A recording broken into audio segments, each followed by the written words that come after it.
യുവതീ പ്രവേശനത്തിന്റെ മറവിൽ ശബരിമലയിൽ നടന്നത് സംഘടിത കൊള്ള എന്ന് തന്നെയാണ് വ്യക്തമാകുന്നത്. സന്നിധാനത്തെ സംഘർഷ ഭൂമിയാക്കി നിർത്തി അണിയറയിൽ ഒരുങ്ങിയത് വൻ കൊള്ളയ്ക്കുള്ള ആസൂത്രണം. CPM-ന്റെയും മുഖ്യമന്ത്രിയുടെയും അടുപ്പക്കാരനായ എൻ വാസുവായിരുന്നു മുഖ്യാസൂത്രകൻ. ബോർഡ് അംഗമായിരുന്ന KP ശങ്കർദാസിന്റെ മകനും അന്ന് SP-യുമായിരുന്ന ഹരിശങ്കറാണ് യുവതീ പ്രവേശനത്തിന് ചുക്കാൻ പിടിച്ചത്. അമൂല്യ വസ്തുക്കളടക്കം ശബരിമലയിൽ നിന്ന് കടത്താനുള്ള സുവർണ അവസരമായി യുവതീ പ്രവേശനത്തെ കൊള്ള സംഘം ഉപയോഗപ്പെടുത്തുകയായിരുന്നു. രാജീവ്, ജനം TV തുടക്കം മുതൽ പറഞ്ഞിരുന്ന വസ്തുത ഇതുതന്നെയായിരുന്നു. യുവതീ പ്രവേശനം നടത്തിയത് ചില സംഘടിത താല്പര്യങ്ങൾക്കാണ്. ആ സംഘടിത താല്പര്യം എന്താണ് എന്നുള്ളത് ഇപ്പോൾ വെളിയിൽ വന്നിരിക്കുകയാണ്. ശബരിമലയെ ഒരു സംഘർഷ ഭൂമിയാക്കിക്കൊണ്ട് അമൂല്യ വസ്തുക്കൾ അടക്കം കടത്തുക എന്നുള്ളത് തന്നെയായിരുന്നു ഈ സംഘടിത കൊള്ളയുടെ പിന്നിൽ. അതനുസരിച്ചാണ് കാര്യങ്ങൾ അവിടെ നടപ്പിൽ വരുത്തിയത്. അതിന്റെ പിന്നിൽ ആരൊക്കെയാണ് എന്നുള്ളതിനും ഇപ്പോൾ കൂടുതൽ വ്യക്തത വരുന്നു. ദേവസ്വം ബോർഡും സർക്കാരും CPM-ഉം ഒത്താശ ചെയ്യാൻ പോലീസും ഒക്കെ ഇങ്ങനെ ഓരോന്നായി വെളിയിലേക്ക് വരികയല്ലേ?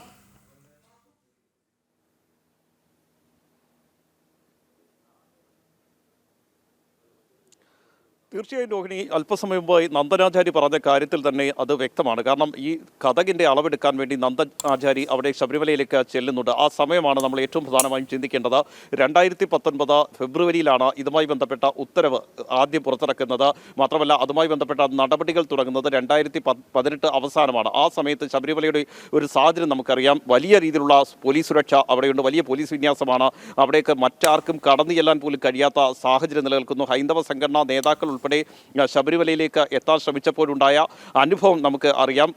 നിലയ്ക്കലും അതുപോലെ തന്നെ പത്തനംതിട്ടയൊക്കെ വെച്ച് അവരെ അറസ്റ്റ് ചെയ്ത് മാറ്റുകയാണ്. ഇതിനിടെയാണ് ഈ ഉണ്ണികൃഷ്ണൻ പോറ്റിയും നന്ദനാചാരിയുമായി ശബരിമലയിലേക്ക് എത്തുന്നതും വാതിലിൻ്റെ അളവുൾപ്പെടെ എടുക്കുന്നതും. ഇതിനുശേഷം 2019 ഫെബ്രുവരി എന്ന് പറയുമ്പോഴും ശബരിമല വലിയ സുരക്ഷാ വിന്യാസത്തിലാണ്, പോലീസിൻ്റെ നിയന്ത്രണത്തിലാണ്. അവിടെ പോലീസ് ഉദ്യോഗസ്ഥരുടെ അറിവോടെ അല്ലാതെ മറ്റാർക്കും കടന്നു ചെല്ലാൻ പോലും കഴിയാത്ത സാഹചര്യമാണ്. അവിടേക്കാണ് 2019 ഫെബ്രുവരിയിലും ഇവർ ചെല്ലുന്നത്. അതിനുശേഷം മാർച്ചിൽ കട്ടിളപ്പാളികൾ ശബരിമലയിൽ നിന്ന് കൊണ്ടുപോകുന്നു എന്ന് പറയുമ്പോൾ ഇതൊന്നും ആർക്കും അറിയാതെ അവിടെ നിന്ന് കൊണ്ടുപോകാൻ കഴിയില്ല.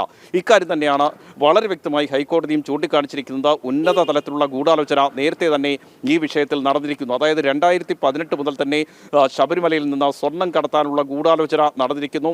ഇതിൻ്റെ ഭാഗമായാണ് തീർത്ഥാടകരെ അവിടെ നിന്ന് അകറ്റാനുള്ള എല്ലാ നടപടികളും തുടങ്ങിയത് എന്ന് സംശയിക്കേണ്ട കൂടുതൽ തെളിവുകളാണ് ഓരോ ദിവസവും പുറത്തു വന്നുകൊണ്ടിരിക്കുന്നത്. മാത്രമല്ല എൻ വാസുവിന് ഇതിലുള്ള പങ്കാണ്. എൻ വാസു ഈ സമയത്ത് ദേവസ്വം ബോർഡിലെ ഏറ്റവും നിർണായകമായ പദവിയിലാണ്. ദേവസ്വം കമ്മീഷണറാണ്. അതായത് ശബരിമല യുവതീ പ്രവേശന വിഷയം നടക്കുമ്പോൾ എൻ വാസു ദേവസ്വം കമ്മീഷണറാണ്. എൻ വാസുവാണ് ശബരിമലയിൽ യുവതീ പ്രവേശനത്തിന് ആവശ്യമായ എല്ലാ നടപടികളും ഒരുക്കിയത്. അത് സർക്കാരിന് വേണ്ടി തന്നെയായിരുന്നു ഇത്തരം നടപടികളെല്ലാം എൻ വാസു അവിടെ ഒരുക്കിയത്. പോലീസും അതുപോലെ തന്നെ ദേവസ്വം കമ്മീഷണറായ എൻ വാസുവും ചേർന്നായിരുന്നു ശബരിമലയിൽ യുവതീ പ്രവേശനത്തിന് മുഖ്യമന്ത്രിക്ക് വേണ്ടി എല്ലാ തരത്തിലുള്ള സഹായങ്ങളും ചെയ്തു നൽകിയത് എന്ന് പകൽ പോലെ വ്യക്തമാണ്. ഇതിനുശേഷമാണ്, അതായത് തീർത്ഥാടകരെ അവിടെ നിന്ന് അകറ്റിയതിനു ശേഷമാണ് ഈ സ്വർണ്ണക്കവർച്ചയ്ക്കുള്ള ഗൂഢാലോചന വളരെ കൃത്യമായി തുടങ്ങുന്നത്.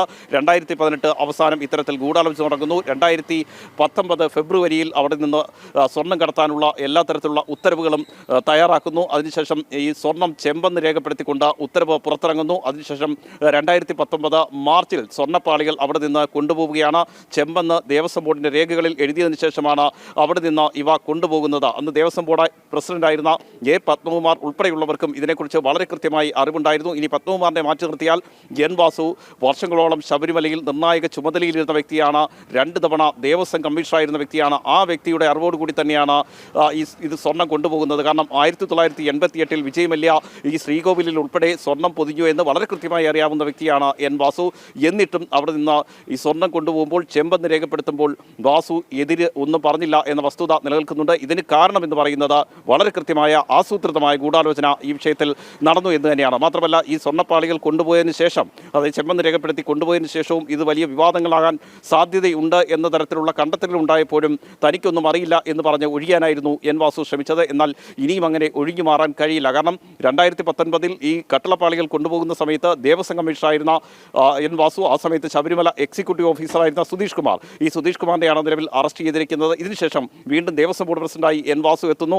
മുഖ്യമന്ത്രിയുടെ അനുമതിയോടുകൂടി അല്ലെങ്കിൽ മുഖ്യമന്ത്രിയുടെ അംഗീകാരത്തോടു കൂടിയാണ് എൻ വാസു വീണ്ടും ദേവസ്വം ബോർഡ് പ്രസിഡന്റായി എത്തുന്നത്. ആ സമയത്ത് ഇപ്പോൾ അറസ്റ്റിലായ സുധീഷ് കുമാർ വാസുവിൻ്റെ PA ആയിരുന്നു എന്ന വസ്തുത കൂടി നിലനിൽക്കുന്നുണ്ട്. അതായത് വർഷങ്ങളോളം നീളുന്ന ഒരു ഗൂഢാലോചനയാണ് ഈ വിഷയത്തിൽ നടന്നിരിക്കുന്നത്.